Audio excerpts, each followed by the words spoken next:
E vamos para a semana 2. Semana 2, então, ele vai falar de conceitos, componentes e arquitetura de aplicação web. Tá? Essa foi mais um pouco de história, né, do que aconteceu e um pouquinho dos protocolos.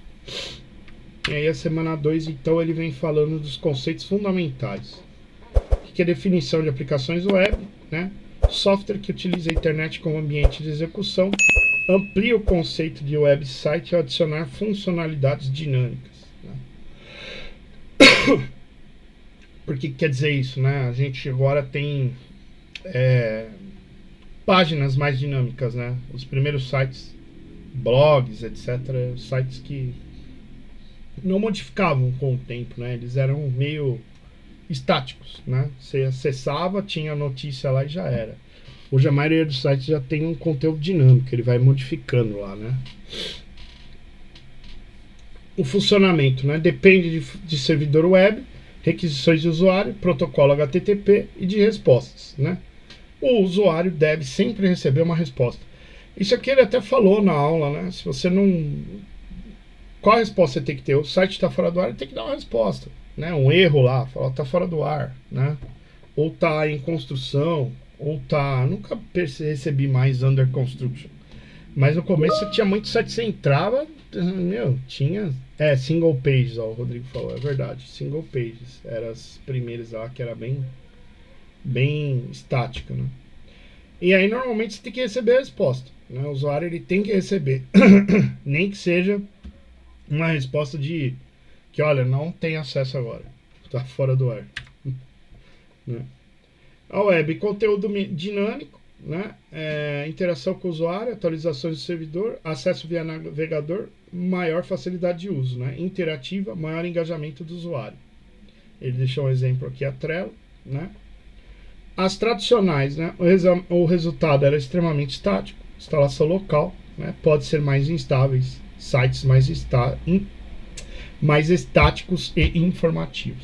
Então, os tradicionais era isso. Até coloquei o desenho aqui de um senhorzinho, que seria o mais tradicional, né? Que a gente usava, né? Agora é mais dinâmico. Web, as aplicações web versus tradicionais.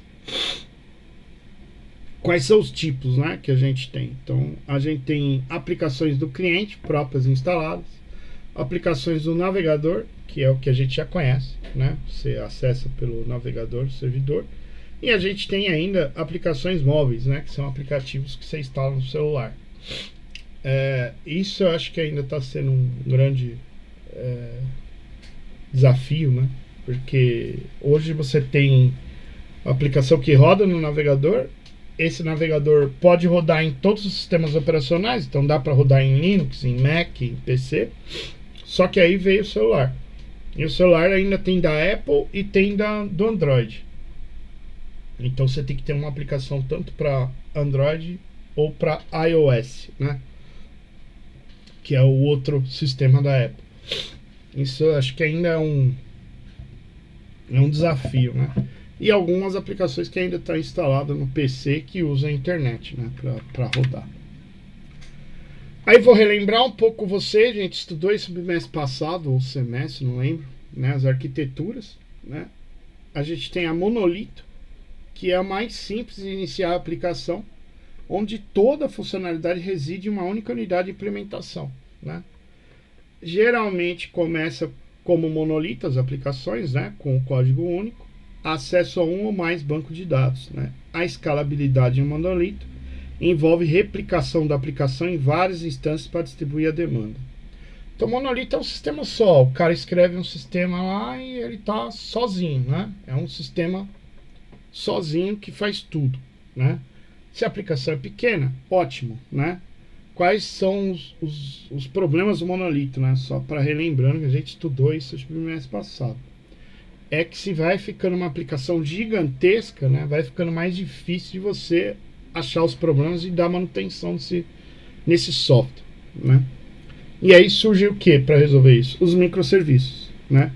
Que é a ideia de decompor a aplicação em serviços menores e independentes, cada um com responsabilidade específica. Aí o colega na época entrou, não lembro o nome dele, ele até deu exemplos aqui sensacionais, que ele trabalhava acho que era um site de banco, se eu não me engano. Então, funciona da seguinte forma.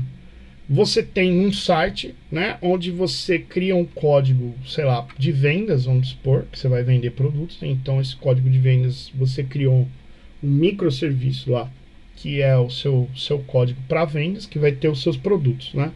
E aí, na hora de você criar o carrinho de compra, você pode criar um outro microserviço que coloca dentro do carrinho e um outro microserviço para fazer o pagamento. Esse microserviço fazer o pagamento, se ele cair, o seu site não cai, né? É, dividir para conquistar, o Rodrigo falou, é verdade. Então, se cai o sistema de pagamento, o seu site inteiro não vai cair porque o sistema de pagamento caiu. Ele vai só exibir para o usuário, olha, não é possível fazer o pagamento agora, ou não é possível porque esse microserviço não está funcionando, né? Então você tem várias pequenas partes de programa se comunicando uma com a outra, né, para fazer o seu site inteiro rodar. Qual é o desafio do microserviço? É que como você tem vários, o ideal é você ter uma equipe trabalhando, né? E não um cara sozinho, né? Como no monolito, que é o primeiro aqui, né? Que aí tem um cara sozinho que trabalha aqui no site todo, né? O microserviço você vai ter várias pessoas, um para o sistema de pagamento, um para o sistema de carrinho, um para o sistema de produto, um para outro não sei o que, cada um fazendo sua parte lá para funcionar o sistema como um todo, né? Então, aí até eu lembro que o rapaz até falou, né? Tem hora que é melhor você usar monolito do que você vai fazer. Será que é bom fazer um microserviço se eu vou criar um blog? Não, se eu vou criar um blog é melhor fazer um monolito, entendeu? Então, não tem por que se fazer microserviço nisso. Então, você tem que ver aonde vai ser a aplicação de cada um, né? Para ver o que é melhor para você. E aí ele colocou também esse estilo clean, pipeline, né, que utiliza um gerenciador pipeline para orquestrar o fluxo de requisições e de serviços. Cada funcionalidade segue um pipeline, né, que é uma linha, né, com passos definidos. Ao invés de si próprio HTTP redicionará que ele resta para um determinado serviço que ele vai gerenciar e vai passar diretamente com o gerenciador de pipeline. Então é como eu até deixei aqui o aspas, né? Que acho que ele falou essa parte lá. Na verdade, então ele vai direcionar, né? Como se fosse aquele que a gente viu que dividia as tarefas, né, dentro do computador. Então ele vai jogar num pipeline, né? Numa linha de execução dentro daquele serviço que você está requisitando na internet. Ainda falando de arquiteturas, a vantagem então do monolito é a simplicidade, né? A desvantagem pode ser mais difícil escalar e manter a medida de aplicação cresce, o que eu falei já, né? Até preciso tirar esse negócio aqui, que é tudo as falas, né, que tem lá. Os microserviços. As vantagens: permite que diferentes serviços sejam desenvolvidos por tecnologias distintas e escalados independentemente. Você pode pôr para rodar um negócio novo no seu site. E o clean, né? As vantagens são serviços desacoplados, cada um com suas próprias dependências e possibilidade de otimizar cada passo do pipeline. Os desafios requerem um mecanismo robusto de controle de fluxo e tratamento de erros para garantir a consistência em caso de falhas em algum serviço de pipeline, né? Então cada um tem sua vantagem e desvantagem e você tem que ver o que é melhor, né, que você vai usar. Componentes, então, da internet, né? A gente tem esse HTML DOM, né, que ele fala, né, definido como um modelo, né, de objeto para HTML que representa elementos HTML como objetos com propriedades, métodos e eventos. Como se fosse o Python, né? Aquela que a gente estudou aí até, a linguagem de programação, né? É uma API para JavaScript, permitindo que o JavaScript adicione, modifique e remova elementos e atributos do HTML, né? Então isso é um componente da web, né? Então ele começa a tratar, né? É uma linguagem orientada a objetos, né? A gente estava tentando lembrar isso aí, como se fosse isso, né? Lembrando que HTML é uma linguagem de marcação. Os componentes da web, né, são blocos de software reutilizáveis que encapsulam funcionalidades específicas em uma aplicação, né? As vantagens é modularidade e reutilização, você pode reutilizar os códigos, né? Abstração e facilidade no desenvolvimento, né? A manutenção e testes, que é mais fácil, né? Customização de experiência do usuário, né?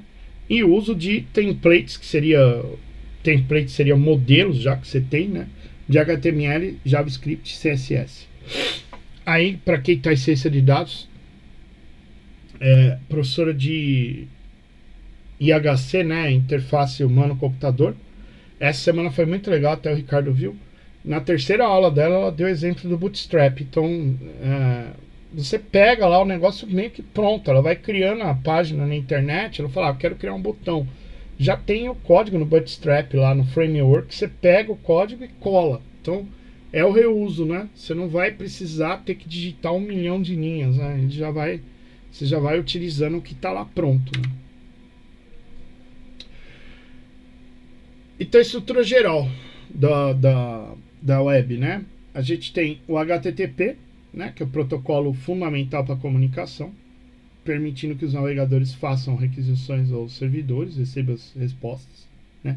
Geralmente, páginas de HTML pode ser vídeo também, né? O YouTube é vídeo, né? O Spotify, no caso, é um aplicativo que já vai para música, né? Etc. Os cookies, que eu até coloquei a fotinha aqui dos cookies, né? São mecanismos utilizados para manter o controle das informações em aplicações HTTP, permitindo rastrear sessões de usuários, armazenar preferências e dados temporários, como itens do carrinho de compras, né? São importantes e necessários para o funcionamento de milhares de aplicações web no mundo. Por isso que às vezes você pergunta lá, essa página contém cookies, você quer aceitar sim ou não, né? O navegador pergunta, né? Aí se você não aceita, pode ser que umas partes lá não funcione, porque ele quer armazenar algumas coisas lá da sua preferência, né? E o MVC, que é o Model View Controller, que é o padrão de arquitetura para separar conceitos, e aqui ele até dividiu, né? O Model, que é a lógica da aplicação e gerenciamento de dados. O View, a apresentação dos dados, que é a própria tradução, né, de inglês, né? View é visualizar, né? Visualização, né? Interface. Controller, mediação entre Model e View, entrada e saída de dados, né? E é popular para aplicação na web e móvel, né? De web e móveis, no caso celulares, né? As vantagens: escalabilidade, reuso de código, manutenção facilitada, desenvolvimento em paralelo. A desvantagem é crescimento do número de arquivos e tempo para você modelar, né? Que é outra estrutura que você tem aí, né? Sobre o desenvolvimento então, de aplicações, processo de desenvolvimento ele vai do conjunto de atividades, né, para você compreender, modelar, desenvolver, testar, implantar e manter um software, né? O modelo pode ser interativo e incremental, recomendado, né? Até coloquei aqui a menininha colocando uma caixa em cima da outra, né? Pra você lembrar que eu incremento, né? Eu vou melhorando ele, né? Recomendado para aplicações web, né? Incorporar requisitos e dividir funcionalidades. Quais são as fases, então? Planejamento, análise, né? Requisitos funcionais e não funcionais, projeto do software, né? Depois você entra num diagrama entidade e relacionamento, estudamos em banco de dados, né? A implementação do código HTML, CSS, JavaScript, PHP, SQL, né? Testes e implantação. Análise de requisitos, identificar necessidades de usuários e traduzi-las em funcionalidades, até falta um S, né? Requisitos funcionais, o que o sistema deve fazer, e os não funcionais, quais são a qualidade e segurança do seu sistema, né? E o diagrama de caso de uso para mapear funcionalidades e atores. Então aqui ele entra mais na parte de desenvolvimento aí. Isso aqui cruza um pouco com o projeto integrador que a gente veio fazendo e com o Design Thinking lá, né? E também a professora do Interface Humano-Computador tá falando pra gente disso. Então, seria mais ou menos as fases que você vai ter que desenvolver a aplicação, né? Ele começa a falar disso, né? Aqui no desenvolvimento web, né? Inclusive o projeto de banco de dados que ele fala aqui, ó, do diagrama de entidade e relacionamento, modelagem conceitual dos dados a serem armazenados, entidades, relacionamentos e atributos que a gente estudou no bimestre passado em banco de dados. Modelo lógico considera o sistema de gerenciamento de banco de dados, define chaves primárias, estrangeiras e regras de normalização, que a gente também estudou no bimestre passado em banco de dados, né? Então você tem que fazer tudo isso daqui, né, dentro para você desenvolver uma aplicação web, dependendo do tamanho dela, né? Pode ser que, se for um blog, eu nem vou precisar de um banco de dados, né? Agora, se eu quiser criar uma aplicação, que normalmente hoje elas são dinâmicas, como a gente viu, né? Não são mais estáticas, então precisa de um banco de dados. Você vai lá, digita, faz cadastro, faz isso. O e-mail, sua página de e-mail toda hora muda, né? Vem e-mail novo, aí você apaga e-mail, envia e-mail, fica lá nos lugares onde você enviou e-mail, é uma página dinâmica, né? Vai acontecendo várias coisas. Outros aspectos, então, que a gente tem que considerar é a segurança, né? Considerar requisitos de segurança, né? O protocolo HTTP, que é fundamental para a comunicação web, padronizado pelo consórcio W3C, igual eu falei. O proxy, né, que é relembrar que é um servidor intermediário para requisições HTTP. O REST, que é um estilo de arquitetura para APIs, né? O Docker, né, que a gente estudou também no mês passado, que é um sistema de containerização, que é o que a gente faz na parte de containers, né? A gente estudou também no bimestre passado.